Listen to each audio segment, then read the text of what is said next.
اگر ہمیں کوئی شخص کہتا ہے کہ شب برات کو اٹھ کے نفل نہ پڑھو تو بھائی نفل ہم نے پڑھنے اللہ کی رضا کے لیے، ہمیں کسی بندے سے ڈگری لینے کی ضرورت نہیں، نہ تو ہمارے اور رب کے درمیان معاذ اللہ کوئی وسیلہ ہے کہ تو کہے گا تو پڑھیں گے، جب دل کرے گا پڑھیں گے، اور جتنے دل کرے گا پڑھیں گے۔ ہم تو نفل کہہ رہے ہیں اس کو، ہم نے کب کہا ہے ضروری ہے جو عشاء پڑھ کے سو جائے فجر تک سویا رہے، ہم اس کو گناہگار نہیں کہہ رہے، لیکن یہ ضرور کہیں گے کہ گولڈن چانس مس کر دیا اس نے چانس مس کیا ہے، یہ تو اللہ کی رحمت کا موقع تھا۔ حضرت سیدہ عائشہ صدیقہ رضی اللہ تعالی عنہ ارشاد فرماتی ہیں کہ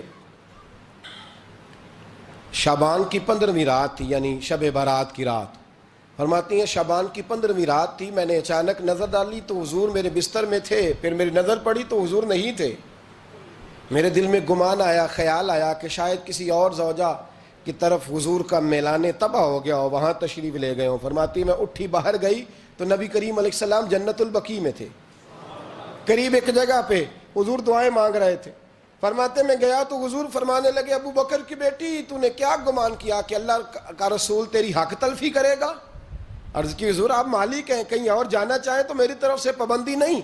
کہتی ہے وہاں کھڑے کھڑے میرے رسول کریم نے بیان فرمایا، یہ ترمذی کے لفظ ہیں، حضور نے فرمایا عائشہ یہ شعبان کی 15ویں رات ہے، مدینے میں سب سے زیادہ بکریاں بنو کلب کا قبیلہ پالتا تھا، فرمایا آج کی رات بنو کلب کے قبیلے کی بکریوں کی تعداد کے مطابق اللہ میری امت کے لوگوں کی بخشی فرما دے گا۔ یہ وہ رات ہے۔ جناب عائشہ صدیقہ رضی اللہ تعالیٰ عنہ نے بات رات کو سنی تنہائی میں نبی پاک سے، رات کو تنہائی میں حضور سے سنی، سویرے جناب عائشہ نے کل امت کو بتائی۔ اگر یہ بات اہمیت والی نہ ہوتی تو بی بی صاحبہ آگے روایت کرتی، یہ کتابوں میں آتی، یہ لوگوں کو بتاتی۔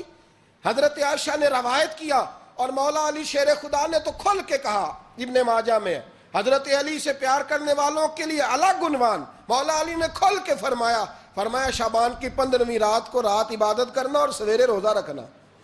حضرت علی کے لفظ بائی نے ہی سیاستہ میں رات کو روز عبادت کرنا، دن کو روزہ رکھنا۔ ویسے تو رب کریم ہر روز تہجد کے وقت پہلے آسمان پر نزول اجلال فرماتا ہے اور لوگوں کو فرماتا ہے کوئی بخشش مانگنے والا؟ اور فرمایا ہر روز تہجد کے وقت یہ اعلان ہوتا ہے، پر شب برات کو نا شروع رات سے یہ اعلان شروع ہو جاتا ہے۔ ادھر دیکھو میری طرف، مغرب سے اعلان شروع ہو جائے گا۔ اللہ کرے آپ کو سمجھ آئے، اللہ کرے آپ کو، اور بھائی یہاں باہر لوٹ سیل لگ جائے، یہاں ابھی سیل لگ جائے، 5000 والا جوڑا 1500 میں تو رش ختم ہوگا؟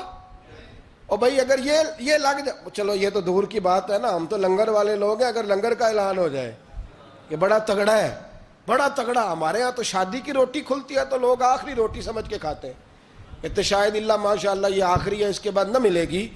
جب اعلان ہوتا ہے اور دعوت ہوتی ہے کہ کھلا ہے جی کھاؤ، کیا حشر ہوتا ہے، کیا انداز ہے۔ مولا علی شیر خدا حدیث روایت کرتے ہیں، رنگ کیا ہے؟ فرمایا باقی راتوں میں نا تھوڑا سا پیکج ہوتا ہے، تھوڑا سا، آخری حصے میں رات کے شب برات کو نا رات چڑھتے ہی اللہ پہلے آسمان پر جو اس کی شان کے لائق ہے نزول جلال فرماتا ہے، اور پہلا جملہ یہ فرماتا ہے کوئی معافی مانگنے والا؟ اللہ کرے آپ کو سمجھ آئے، یعنی معافی دینے والا کہہ رہا ہے چلو آؤ ادھر، آؤ ذرا معافی مانگو، میں معاف کرنے آیا ہوں، مانگو معافی، ہے کوئی معافی مانگنے والا؟ معاف کر دیں گے۔ اور آپ فرماتے ہیں ہے کوئی رزق مانگنے والا؟ وہ جو بڑی درخواستیں دیتے پھرتے ہیں نا مختلف اداروں میں، وہ ایک درخواست نا کل شب برات والی رات بھی دیں۔ اللہ کرے آپ کو سمجھ آئے۔ وہ جو کہتے ہیں نا بڑی بڑی کمپنیوں میں نے اپلیکیشن جمع کرائی ہے تو کہیں کام نہیں بن رہا تو نسخہ دے رہا ہوں، ایک اپلیکیشن کل رات بھی جمع کراؤ انشاءاللہ کام بن جائے گا۔ اور میں نہیں کہہ رہا، مولا علی شیر خدا فرما رہے ہیں، اور وہ خود نہیں فرما رہے، وہ نبی پاک کا فرمان نقل کر رہے ہیں، اور وہ رسول اللہ صلی اللہ علیہ وسلم کی بات نہیں بیان کر رہے، وہ کہتے ہیں رب فرماتا ہے کوئی روزی مانگنے والا؟ سارے سیٹھوں، نوابوں، جاگیرداروں کے پاس جا جا کے تھک گئے ہو، ایک دن میرے کہنے پر، ایک رات، ایک دیہڑی ذرا شب برات والی لگا کے تو دیکھو، پر شرط یہ ہے کہ یقین کامل ہو، ارادہ یہ، مطلب اللہ معاف کرے، آپ نے ناراض نہیں ہونا، لیکن وہ ماحول اس طرح کا ہے کہ شب برات کو ایک دو ساتھی کو کہا رات کو عبادت کر کہتے جی وہ تو ٹھیک ہے پر سویرے چھٹی نہیں، کام کرنا ہے. یعنی رب کہہ رہا ہے کہ تو آ جا شب برات کی رات، جو مانگے گا وہ تجھے، لیکن یہ ادھر نہیں توجہ کر رہا. یہ کہتا ہے سویرے 10 بجے دکان نہ کھلی تو مشکل ہو جائے گی، دفتر نہ گیا تو حالات آپ دیکھیں ذرا. اب جب یقین اس طرح کا ہو تو پھر تو میں ساری زندگی اداروں میں درخواستیں دینی ہیں. پھر آپ جیسا آپ کا مزاج ہوگا، اللہ تعالیٰ تو بندے کے گمان کے قریب ہے. تو میرے رسول پاک علیہ السلام نے ہمیں یہ میسج دیا، پیغام دیا، فرمائے اس رات جو اولاد مانگے گا رب اسے بھی عطا فرمائے گا. اس رات جو اللہ سے بخشش مانگے گا اللہ اسے بھی دے گا. اس رات جو رب کریم سے عزت مانگے گا اللہ اسے بھی عطا کرے گا. شارحین نے لکھا اس رات جو رب سے پردہ پوشی مانگے گا اللہ اسے پردہ پوشی بھی عطا کرے گا.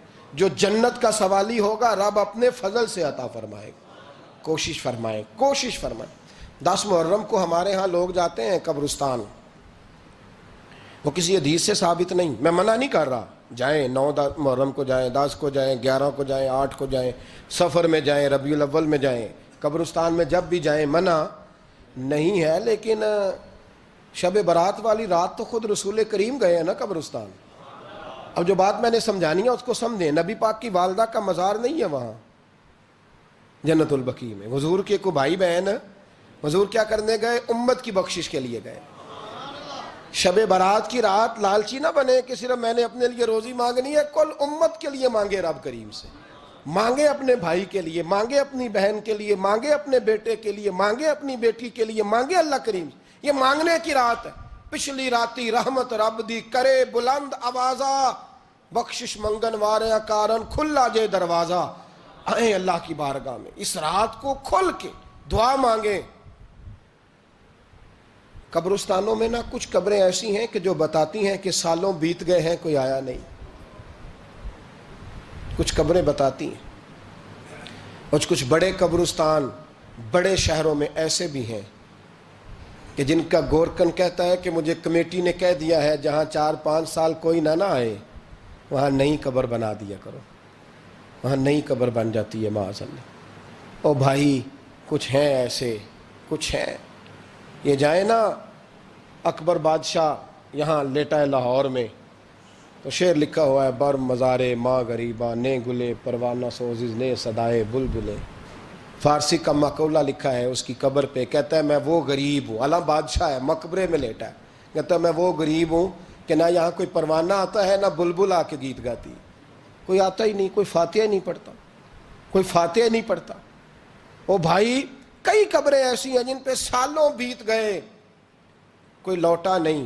اور مشکات میں حدیث ہے میرے نبی کریم علیہ السلام نے فرمایا جو قبر میں ہوتا ہے وہ تو اس آدمی کی طرح ہے جو دریا میں ڈوب رہا ہے اور وہ انتظار کر رہا ہے کہ میرا بیٹا میرے لیے دعا مانگے، میری بیٹی دعا مانگے. پر بیٹے کو تو 27 سال ہو گئے، ملک سے باہر ہے. کاغذ بنے گے تو ابے کی قبر پہ آئے گا نا، اس کے تو کاغذات ہی نہیں مکمل ہو رہے. وہ بیٹے کو تو مشکل ہے بڑی، وہ تو کاغذات نہیں بن رہے. وہ تو دولت کا مطالبہ پورا ہوگا تو جب ہی وہ کام ہوگا نا. انتظار ہو رہا ہے قبروں میں میرا بیٹا دعا کرے، میرا بھائی دعا کرے. اور اگر بچہ دفن ہے تو وہ کہتا ہے میری ماں دعا کرے، میرا باپ دعا کرے. کوشش کریں شب برات بعد از مغرب یہ رواج پیدا کریں. یہ رسول اللہ کا طریقہ ہے صلی اللہ علیہ وسلم. قبرستان میں جائیں اور جا کر کے وہاں اللہ تبارک و تعالیٰ سے دعا مانگیں کہ یا اللہ جو اس قبرستان میں لیٹے ہیں وہ بھی، اور جو آج تک کلمہ پڑھنے والے دنیا سے گئے وہ بھی، اور جو قیامت تک جائیں گے وہ بھی. اے اللہ تو سب کی بخشش فرما دے. اللہ کی رحمت کو محدود نہ کریں کہ صرف مجھے بخش دے، اسے کہیں یا اللہ کل کی بخشش فرما. ساری امت کے لیے دعا کریں. شب برات کی رات نفل پڑھیں. ہمارے ہاں محفل ہوتی ہے ہر سال الحمدللہ، بڑے شوق سے بڑا خوبصورت ہم اہتمام کرتے ہیں. لیکن میں اکثر دوستوں سے کہا کرتا ہوں کہ جن کو اکیلے میں نفل پڑھنے میں مزہ آئے وہ اکیلے میں پڑھیں. کتنی کھلی بات کر رہا ہوں. میں پابند نہیں کر رہا کہ آپ یہاں آئیں گے محفل میں آئیں گے ضروری ہے. بھئی آپ کو اکیلے میں مزہ آتا ہے نا. کچھ لوگ تنہائی میں ہوں تو دل زیادہ لگتا ہے، وہ تنہائی میں کریں اللہ اللہ کوئی عرض نہیں. لیکن کچھ ایسے ہیں کہ نعت سنتے ہیں تو دل نرم ہوتا ہے، تقریر سنتے ہیں تو دل نرم ہوتا ہے. تو جن کا اس طرح نرم ہوتا ہے وہ مسجد میں آئے, بات سنیں. کچھ کو سب کے بیچ بیٹھ کے رونا آتا ہے. حضرت سعدی شیرازی فرمایا کرتے تھے کچھ لوگوں کے آنسو مجھے رلا جاتے ہیں. فرماتے ہیں کچھ کی آنکھیں دیکھ کے رو پڑتا ہوں, لہٰذا میں جب بھی ذکر کرتا ہوں محفلوں میں بیٹھ کے کرتا ہوں.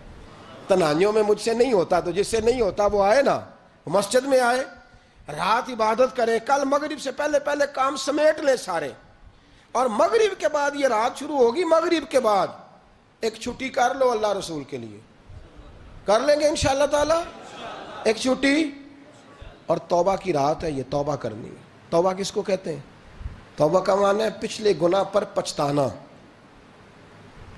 شرمسار ہونا. کہتے نہیں اے کاش میں نہ کرتا, اور وہ لفظوں میں نہیں, جملوں میں نہیں, توبہ رٹی رٹائی نہیں. شرمسار ہونا اور آئندہ گناہ نہ کرنے کا پکا ارادہ کرنا, اس کا نام توبہ ہے. دیکھیں اللہ تعالیٰ فضل کرے, میں نے پچھلے سال کہا تھا پھر کہتا ہوں, مسجدوں سے نا شب برات کی رات, شب قدر کی رات چیخوں کی آوازیں آتی ہیں, لوگ اتنا روتے ہیں نا. رونا چاہیے, کم روتے ہیں زیادہ رونا چاہیے. لیکن سوال یہ ہے کہ اتنا زیادہ لوگ شب برات کی رات روتے ہیں, کیا پھر سویرے بددیانتی ختم ہو جاتی ہے؟ جو رات مسجد میں کھل کے رو کے آیا ہے اس کا پروگرام ہے نا کہ اب ملاوٹ کبھی نہیں کرے گا, اب گاہکوں سے جھوٹ کبھی نہیں بولے گا, اب وہ بددیانتی کا معاملہ کبھی نہیں کرے گا. لیکن رات روتا بھی رہے اور سویرے پروگرام یہ ہو کہ میں نے پھر لوگوں کو فریب دینا ہے, داؤ لگانا ہے, تو اس نے توبہ کیا رات کے, یہاں بس یہ ایکٹنگ کر کے لوٹ آیا ہے. یعنی بڑی سجا بنا کر کے سوار کر کے رات توبہ کی. کیا مطلب ہے توبہ کا؟ کہ توبہ آپ نے کی. حضرت حسن بصری سے کسی نے کہا توبہ کیا ہے؟ فرمانے لگے توبہ یہ ہے کہ جس گلی سے رب نے تجھے منع کیا ہے دوبارہ پھر تو اس گلی میں نظر نہ آئے, تو نظر ہی نہ آئے. اور جس جگہ جانے کا رب نے تجھے حکم دیا ہے پھر تو دوبارہ وہاں سے غیر حاضر نہ ہو. اگر یہ پروگرام ہی نہیں, ارادہ ہی نہیں. بچے ایک دو مجھے کہنے لگے کل حضرت صاحب توبہ کے موضوع پر ہم نے گفتگو کرنی ہے, تو کوئی باب بتائے کہاں پہ ہے. کچھ بچے شاگرد ہیں, کچھ مسجدوں میں جمعہ پڑھاتے ہیں. ایک نے مجھ سے کہا, تو میں نے کہا بیٹے پہلے مسجد میں جاؤ, 2 نفل پڑھو, توبہ کرو, توبہ کا ارادہ بناؤ. یہ رسم نہیں ہے. وہ نعت خواں بھی تو توبہ کر لینا جو شب برات کے دن لوگوں کو توبہ کرانے آیا ہے اور 25,000 کا سودا کر کے آیا ہے. تو آج اس کام سے تو توبہ کرنا, یہ نوٹ پھکوانے سے تو توبہ کرنا. یہ رسم ہے. ساری رات توبہ توبہ توبہ توبہ, یہ کیا معنی ہے اس کا؟ کیا مطلب کریں؟ امام غزالی فرماتے ہیں کہ ایک آدمی بادشاہ کا گارڈ تھا, سپاہی تھا, اس کا پہرے دار تھا, نگرانی کرتا تھا, بڑی وفاداری سے نوکری کرتا رہا. بادشاہ نے اسے تنخواہ کے علاوہ بھی بڑا نوازا. اسے بادشاہ نے بڑے الاؤنسز دیے, بادشاہ نے بڑا کچھ دیا, مکان دیا. کچھ سالوں کے بعد بادشاہ کو پتا چلا کہ یہ میرے لیے نہیں آتا تھا, اس کی تو میری کنیز پر نظر تھی, اس نے تو رات کی ڈیوٹی اس لیے لگوائی تھی کہ کنیز پر نظر تھی. تو امام فرماتے ہیں کہ بتاؤ پھر وہ بادشاہ اس کے ساتھ کیا سلوک کرے گا؟ وہ کیا سلوک کرے گا؟ تو لوگ کہنے لگے حضور لگتا یہ ہے کہ وہ نا 4-5 حصوں میں کاٹ کے تو کتوں کے آگے پھینکے گا. آپ فرمانے لگے میرا رب تو بڑا ہی کریم ہے, وہ تو ایسے نہیں کرتا. لیکن بتلاؤ اگر اسے پتا چلے کہ یہ رسم کے لیے آیا ہے, اس کی تو نظر ہی مال پہ ہے, یہ تو سویرے بدلے گا نہیں, یہ تو دھوکہ دے رہا ہے, یہ تو توبہ کرنے آیا ہی نہیں, اس نے تو ڈھونگ رچایا ہے, اسے تو پہلے سے خبر ہے. تو پھر تم کیا امید رکھتے ہو؟ پھر کیا رویہ رکھتے ہو؟ شب برات کی رات دھاڑے مار مار کے رونا اور صبح اسی طرح دھوکہ دینا, اسی طرح فریب کرنا, اسی طرح جھوٹ بولنا, اسی طرح بددیانتی کرنا, اسی طرح لوگوں کو لوٹنا. تو یہ رسم نہیں ہے توبہ. توبہ تو بدل جانے کا نام ہے, توبہ تو پھر سنور جانے کا نام ہے. توبہ تو اس طرح ہے جس طرح حضرت ابراہیم ابن ادھم نے کی تھی. وقت کے بادشاہ تھے بادشاہ, جب توبہ کی تو پھر ہر چیز چھوڑ دی, پھر مال لوگوں میں بانٹ دیا اور پھر ٹاٹ کا لباس پہن کر زندگی گزاری. لوگوں نے کہا حضور یہ تبدیلی ہے. فرمایا تبدیلی نہیں, یہ میری توبہ ہے, یہ میری توبہ ہے. جب توبہ کی تو پھر بدل کے کی, جب توبہ کی تو پھر تبدیل کیا آپ نے. یہ کیا توبہ ہوئی؟ ساری رات روتے رہے, سویرے دکان پہ جا کے پھر قسم اٹھائی کہ مجھے تو پڑتا ہی 11,000 کا ہے. یہ توبہ ہے؟ تو آپ نے اور میں نے توبہ کرنی ہے تو انشاءاللہ تعالیٰ اس طرح کرنی ہے کہ پھر 15ویں شعبان کو بدل جائے. یہ جو موقع آتے ہیں نا شب برات کے, شب قدر کے, یہ بنیادی طور پر اللہ تعالیٰ کی طرف سے دی ہوا موقع ہوتا ہے کہ چلو تمہیں چانس دیتے ہیں، تمہیں چانس دیتے ہیں، پابندی کوئی نہیں، لیکن رب کی طرف سے نا موقع ملتا ہے، چلو تمہیں ایک موقع دیتے ہیں، چلو اپنے آپ کو کلیئر کر لو، تمہیں موقع دیتے ہیں، یا اللہ کیا کرے کچھ بھی نہیں، آ کے نا سچے دل سے 2 رکعتیں پڑھ کے توبہ کرو، عرش کا مالک پچھلے سارے ہی معاف کر دے گا، کچھ بھی نہیں، آؤ موقع ہے۔ ان لوگوں کی باتوں پہ نہ جائیں جو بلا وجہ پریشان کرتے ہیں، ہمیں بھی روز ہی سوال آتے ہیں، دل نہیں کرتا، کچھ باتیں ایسی ہیں جو کرنے کو طبیعت نہیں چاہتی، میں کروں گا بھی نہیں۔ لوگوں کو شب برات کا حوالہ بھی نہیں مل رہا، حالانکہ ترمذی شریف میں حدیث موجود ہے، صحاح ستہ کی روایت ہے، ترمذی میں موجود ہے۔ پہلے کہتے ہیں صحاح ستہ سے دکھاؤ، جب صحاح ستہ سے مل گئی تو آپ اور کدھر جانا ہے؟ اور ابن ماجہ میں موجود ہے مولا علی کی روایت، اور ذرا ترتیب دیکھیے گا، یہ ترمذی کی حدیث ہے، اور امام ترمذی نے تو پورا باب باندھا ہے 15ویں شعبان پر، پورا باب۔ اب تمہاری مرضی ہے، اگر تم نہیں بات کو سمجھنا چاہتے۔ اور مجھے پتا کیوں یہ شب برات کیا لگتا ہے، مجھے کبھی کبھی یوں لگتا ہے کہ رب فرماتا ہے کہ رمضان سے 15 دن پہلے ہی پکی سچی توبہ کر لے، تیاری کر، پاک صاف ہو جا، تاکہ جب رمضان آئے نا تو پھر تجھے پاک ہونے کی ضرورت نہ پڑے، بس پھر تو آتا جائے اور میں تیرے اوپر رحمتیں نچھاور کرتا جاؤں، بس تو پہلے ہی تیاری کر، 15 دن پہلے ہی، 14 دن پہلے تیار ہو جا۔ کل رات اپنے آپ کو ذہنی طور پر تیار کریں، بچوں کو تیار کریں، گھروں کو تیار کریں۔ اب جب مہمان آتے ہیں نا بڑا کچھ کرتے ہیں، شب برات آئے تو مصلے ایک دفعہ دھویا کریں، ایک دفعہ مصلے دھویا کریں۔ فرش دھوتے ہیں نا، مہمانوں نے آنا ہے تو ایک کمرے کا فرش دھو کے صاف کریں کہ خواتین نے یہاں ساری رات نماز پڑھنی، یہ ارادے بنائیں۔ جس طرح آپ کہتے ہیں نا رات کو سفر کرنا ہے تو دوپہر میں تھوڑا آرام نہ کر لوں تو کل دوپہر میں آرام کر لیں، تاکہ رات کو رب رب کرنا آسان ہو جائے، اللہ کی بارگاہ میں بیٹھنا آسان ہو جائے۔